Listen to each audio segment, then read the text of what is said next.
All right, I am here live on LinkedIn with Mazen Moussa from FICO. Hi Mazen, how's it going? How are you? Good, good. How are you enjoying the conference so far? Good. It's been great. First day.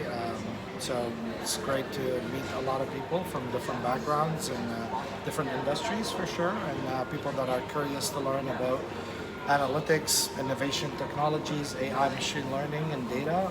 So it's been exciting so far.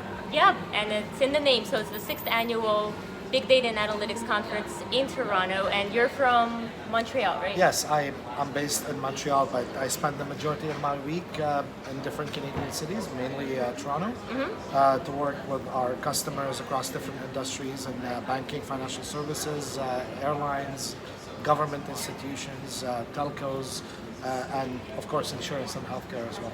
Right, great. And you're speaking at the conference later this afternoon.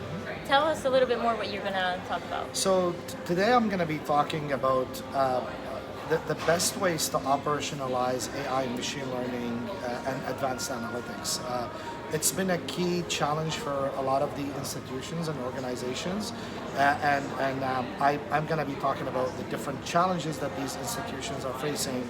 How can they overcome these obstacles? And when they're looking to find a solution, a long-term solution for this issue, what is it that they're going to have to look for in the platform or in the solution that they're looking to acquire to help them solve that challenge?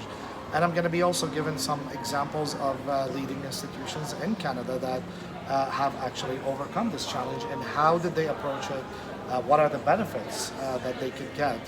And then sharing real life examples with the audience. Yes, okay, wonderful. I look forward to that. I'm definitely attending that session right before cocktails, so that's going to be fun. You're going to hold people up from cocktails. Oh no! Yeah, it's hard. It's hard to be standing between, I think, people and cocktails and food.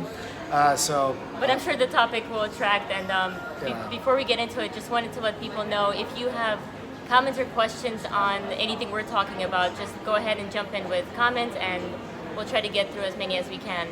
So we're talking about the secrets of operationalizing advanced analytics, AI, and machine learning models. I think it's fair to start with talking about, why is this even important? Why do we need to operationalize them? Why can't we just keep building models all day long? Right, so the importance of operationalizing advanced analytics and machine learning models, because it allows you to do way better than just what you do, with simple rules, right? Having the ability to put something predictive, even prescriptive, in your business process will enable you to better serve your clients, will enable you to get closer to digital transformation, will enable you to better understand your customer preferences, will enable you to better understand the risk of some of the clients, to better understand how you want to communicate with your client, and even what you want to offer to your client. So having those type of advanced analytics and AI and machine learning models are very important, but it's also because of the automation of the process, where you're actually learning from your decisions. Having the ability to understand that I made good decisions, how can I make more good decisions or improve those decisions? And I made some bad decisions, how can I minimize the amount of those bad decisions and transform those into good decisions? So having the ability to operationalize or embed those type of analytics and AI machine learning models into a business process will give any institution the ability not only to predict, but to also optimize the outcome that they are looking to get. And also that has tangible benefits from an operational, from a strategic perspective, and the majority of the time as well from a monetary perspective. So this is something that could be measurable, explained, and at the same time, it would show a big impact. And that's why I think it's really important for people to understand the impact of not doing that. And really compare a business as usual with maybe a small proof of concept, or a small try of what it could look like if they use those type of technologies within their business processes. Right. So I think we can all agree that it is important. Let's talk about how easy is it to execute, and what are some of the common challenges? Because I'm assuming it's it's not as straightforward as people would like it to be. Right. So funny enough, I think if you look at all the recent reports from leading analysts, right? If you look at Gartner, Forrester, all these type of reports, they all come up with some really interesting statistics that over 53 to 55% of current AI, machine learning, advanced analytics initiatives fail before they go to production or fail before. I've seen statistics around that, yeah. Yeah, before it gets even operationalized. So it's a really high amount of when you invest a lot of money on building a model, Yeah. but you can't actually reap the benefit of building it, it becomes really annoying and very expensive at the same time. Expensive more than annoying, Right. right?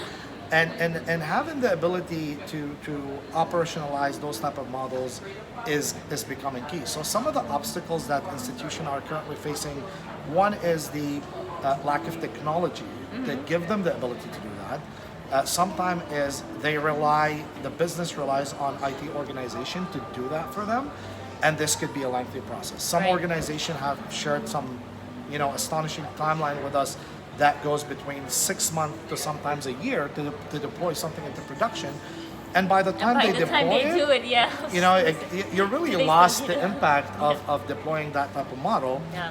Let alone that this is the era of AI machine learning, and I think in our days today, and this is a new process. So there's really few trusted companies or technology companies that understand the the details of how you could do that in a manner that is scalable and in a manner that it could actually be a repeatable and in a manner that could allow organizations to do it and put it at the same time at the hands of the business user. Right. And in other words, is really democratizing the use of analytics. Oh, yeah. Rather than relying on Einstein data scientists or IT people to Yeah. really push that for them. And those are some of the really key obstacles. Another obstacle that we see on the market is that multiple teams within an organization use multiple types of modeling techniques. Some of them they use SAS, others they use R,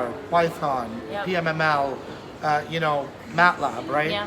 And there hasn't been one technology platform that allows the operationalization of all those models and all those type of models.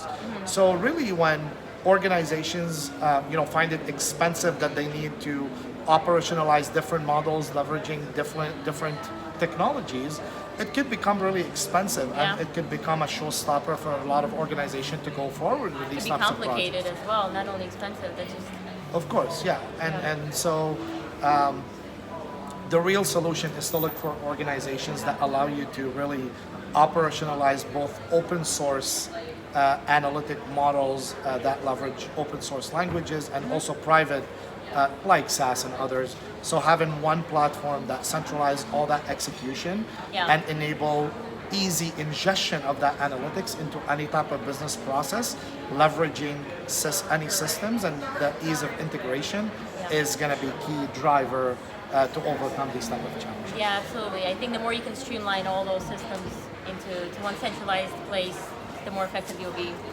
We've gotten several questions in from the live stream. So I'm just gonna go ahead and jump in. Christopher Wagner is asking, what is the guidance around how often you should refine your models? Do you have thoughts on that? Yeah, that's a great question. So it depends on the industry, that we see out there. Usually, between 6 months and 9 months, every 6 to 9 months, you should kind of evaluate, what your model is doing, and if it's, Okay. you have to measure on a daily basis or on a weekly basis how the model is performing. Yes. Now, a matter on how you refresh your model or how long does it take before you refresh your model, it really depends on market events, on dynamics that are happening on the And the market. type of model as well, right? Of course, of course, that's definitely one of the metrics. Yeah. But most importantly is to track how your model is performing. And tracking the performance of the model is a key metric to allow you to understand, well, is my model still doing what it's supposed to do? Is it giving me that lift that I expected from it. Yeah. And if that's the case, then great. But usually on a 6 to 9 months, we should look at changing some parameters and test those models on how they perform. Some of them takes more than a year. But what's really cool and what we're seeing in AI and machine learning now is having that closed loop back process in a platform that allows you to learn and recalibrate your analytics while you're learning from these decisions that you make. And this is an automated process that we have to learn to trust. Yes. Because as human beings, sometimes we need to dig deeper and make sure that we test and simulate and make sure that the model is doing what it's doing. Yeah. But there's also new mechanisms that are coming to help us actually recalibrate those models as we learn from the decisions that we make, whether they're good or bad, and have the ability to update the models. Yeah, there is something in the abstract. There was a point in there around a huge impact in doing nothing. Right. I wanted to see if you could talk a little bit more about that. Yeah, definitely. So we have worked with a lot of organizations. FICO specifically, we have worked with a lot of organizations across different types of businesses, as I mentioned, financial services, banking, airlines, government institutions, retailers, healthcare, insurance companies, and we see there's a common I think a fear in the market of, well, what am I missing if I'm not doing this, right? And this is a great question to ask, is if I deploy predictive analytics or advanced analytics, if I deploy AI and machine learning, what are the benefits that I'm going to get? So having the ability to measure that.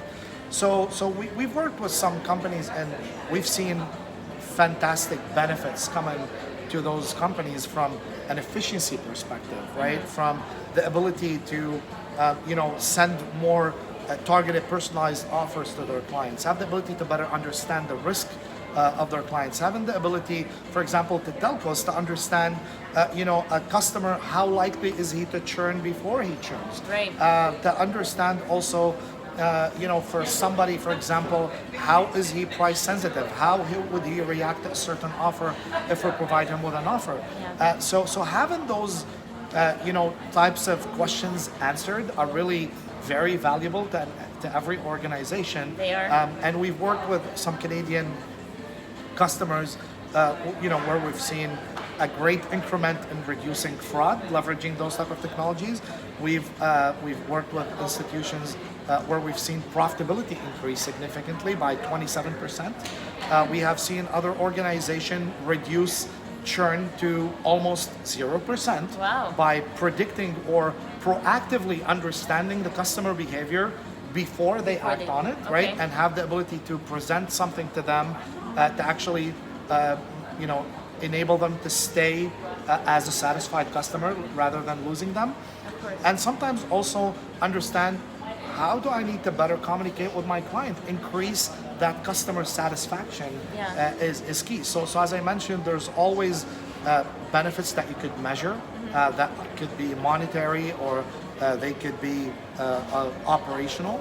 And there's also a lot of great benefits that could be also strategic, right? There's a lot of drive for digital transformation, for data lakes. There's a lot of drive for consolidation of systems. There's a lot of drive for cost reduction in multiple organizations. And this type of technology embedded into your business processes allow you to achieve all of these types of objectives. Yeah, I think the list is endless in terms of how many things we can help. There's a question from Atef I really like. Do we have to have a good data governance system in place prior to implementing AI and machine learning?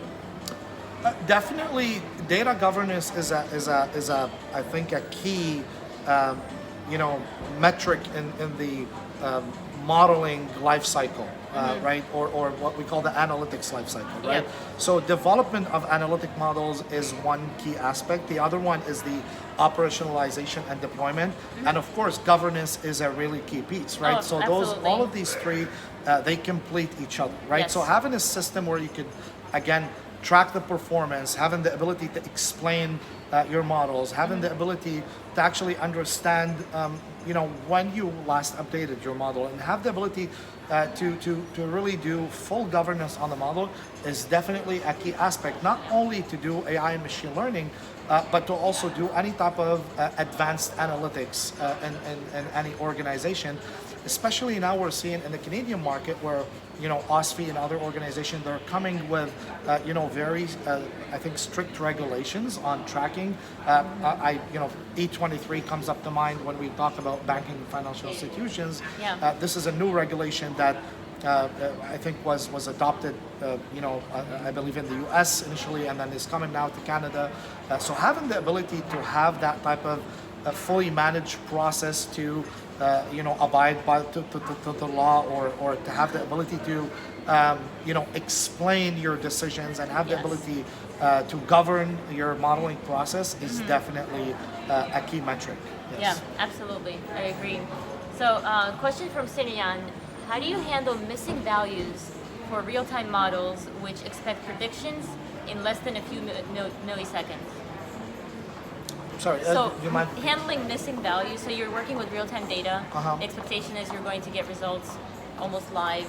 And how do you handle missing values, I guess? What Right. are your thoughts on that? So in every model execution in real time execution is definitely very important. And sometimes, yes, we get requests to the models where there's missing data that the model expected, right? And There's always missing data. Yeah, there's multiple ways to address that issue, right? So there's one way that we could always have the model, or where the environment where we're executing the model, to instruct them on how to behave when we get missing Set the data. right assumptions, right? And having the ability, okay, if I'm missing certain data, we'll execute based on the data that you have, but flag for me in the process that this is a prediction based on very specific values, right? Yep, absolutely. And it depends on again, what context you're deploying that type of analytics. There's other measures that we could take, but you also could tell the model that to really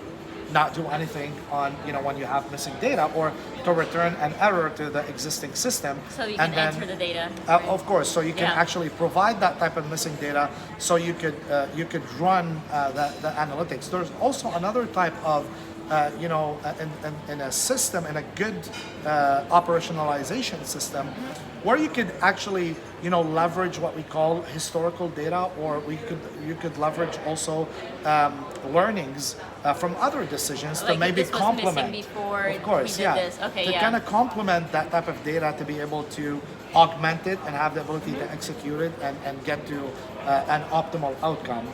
So depending on, I think, the criticality of the problem that we're trying to solve, and depending on the context that we're trying to solve, there is different recommendation or best practices to follow. Yeah. But I'm very happy to engage with the gentleman or the lady that asked the question, separately, and go deeper and explain on, I think, what are the best recommendations depending on how they're currently training those type of analytics in their business processes. Right. Okay, let's keep going. I don't know what that is. That issue. So, or maybe let's keep going, and then if it's broken, we'll restart it.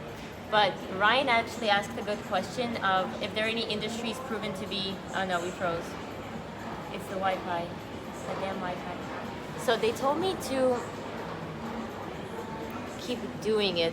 Continue recording. Let's see if that continues us. This has happened once in my year and a half of Yeah, streaming. maybe can you try the Wi-Fi again? It is connected. The thing is, Oh, try this. Yeah, this has nothing to do with that. This is just what people are seeing, but let's see what people are seeing. Yeah, I think we're Okay. back. Okay, good. So, broke up for a minute, but we are back. And the question from Ryan was, what are the industries that are, I guess, doing a better job at operationalizing these models? So we're seeing a lot of adoption for AI and machine learning, I think, everywhere. Airlines are definitely getting on that. Financial services, for sure. We've seen, for example, especially in Canada, a lot of banks acquire some AI and machine learning companies as an arm to the bank. Yep. We're seeing a lot of I think, partnerships between banks and fintechs, right? Yep. We started also seeing that in insurance and healthcare, where leading insurance and healthcare companies are definitely leveraging AI and machine learning to improve their decisions, or either to detect fraud, or to do better claims processing, or to do even better underwriting, and understand how they could improve the customer experience from that perspective. Definitely, financial services, is becoming a leader in that space. Yeah.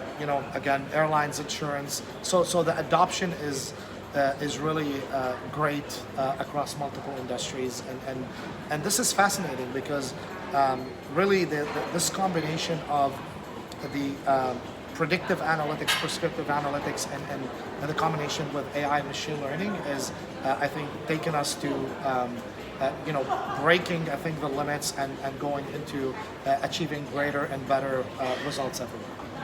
Okay, yep, I agree. I think across industries, I don't think I can name a single industry that is not being impacted or disrupted with AI. So, really interesting question from Martin Nichol. How do you reflect the ROI of what you've created? How do you financially compare it to the process that was in place? And how do you demonstrate its real cost benefit? That's a great question. Yeah. So as part of deploying your analytics and as part of a business process, I think it's important that we do what we call a champion challenger, right? Yep. So having the ability to run a strategy as a business as usual, with whatever ingredients we have in it, and then have the ability to augment it, or to have it run against a new strategy that incorporates those type of predictive analytics or AI and machine learning. Yes. And having the ability to have a system that could actually measure how many more decisions that we're making. How many, maybe, let's take an example of origination, right? Okay. So if I'm trying to bring in more customers to my organization, whether I'm a bank or a telco or an insurance company, right? If with the first strategy I was able to bring in 50 customers, and with the new strategy I was able to bring in 250 customers, I definitely see an increase in bringing the customer. Yes. And of course, But the problem is we can't compare to see how would it have been if you did nothing. Exactly. That's where the that's the having a technology system that allows you to run those type of champion challengers and to understand how can I perform against my existing strategy, Yep. and then having the ability to explain, have the ability to measure the results, right? Yeah. And have the ability to report on these results, is definitely key to understand how I'm monetizing my investment in that type of AI machine learning analytics, and it will allow me to measure what is the impact, right? How much profitability am I getting? How less bad customers am I getting, right? Yes. How many customers that I save from churning, right? Yeah. So all of those are measurable impacts because organizations understand the value of a customer. Customers understand the value of when a customer reacts positively or negatively to offers. Even with B2B, we understand the impact of keeping a customer on the book or letting them go, or for example to make a client buy at a certain price that is more advantageous from another one. So having those type of a system that could track those type of metrics so data is having becoming the key. data. And FICO has been a great partner to many of those institutions out there, and we've been able to help them operationalize those type of machine learning and analytics into business processes, have the ability to mostly explain it because governance and explainability, as I mentioned previously, is becoming really key. Yep. Having the ability to explain your decisions. The black box era is over. Everything has to be white box, transparent, and As available transparent to as be it can explained. yeah, as simple as And it can. having the ability to track the performance and the ability to report the impact of using those new strategies and technologies is becoming really key, and that's what we're excelling in the Canadian and North American market of helping our customers with. Okay, great. And I think before we wrap up, can you just tell people where they can contact you or learn more about FICO? Definitely. So I encourage everyone to go to www.fico.com. Read more about our decision management suite and all the other products that FICO offer. I think we have also a lot of great ways to keep in contact with all the updates that we make on our website. I'm more than happy for everyone to connect with me on LinkedIn. I'm also reachable by email, Mazen Moussa at fico.com, and happy to share more information, contact in private. I think phone and other ways to get in touch with. I spend a lot of time in Toronto and Montreal and Vancouver as well. So if you're out there in Canada and would like to have a chat or a conversation, feel free to reach out, and I'm more than happy to have a conversation it's always really interesting to meet people from different organizations and hear about their challenges and hopefully find innovative ways and best practices to suggest. One last thing I would suggest for people to also attend, we're hosting a decision management conference in Canada on the last week of April. That's also available on our website. I encourage everyone to reach out to me or to people at FICO and to attend. It's a free conference. Oh, that's We're nice. going to be talking about decisioning, how to do better, faster, cheaper decisions. We're going to talk about analytics, AI, machine learning. We're going to be talking about digital disruption and digital transformation. We're going to be talking about many other interesting topics that are, I think, key to a lot of organizations. So I encourage everyone to attend that conference. Awesome. Okay, guys, attend the conference. Check out fico.com. And I know there were several questions we couldn't get to. So if you wanted to take the time and scroll through and respond to a couple of people, I'm sure they'd appreciate it. But yes, check out fico.com. And thank you so much for your time. No, thank you so much. I really enjoyed the conversation, and thank you for everyone for your questions. I will definitely go back and answer everyone individually. And thank you for the opportunity. Appreciate it. Awesome. Have a good day. Great. So. Bye bye.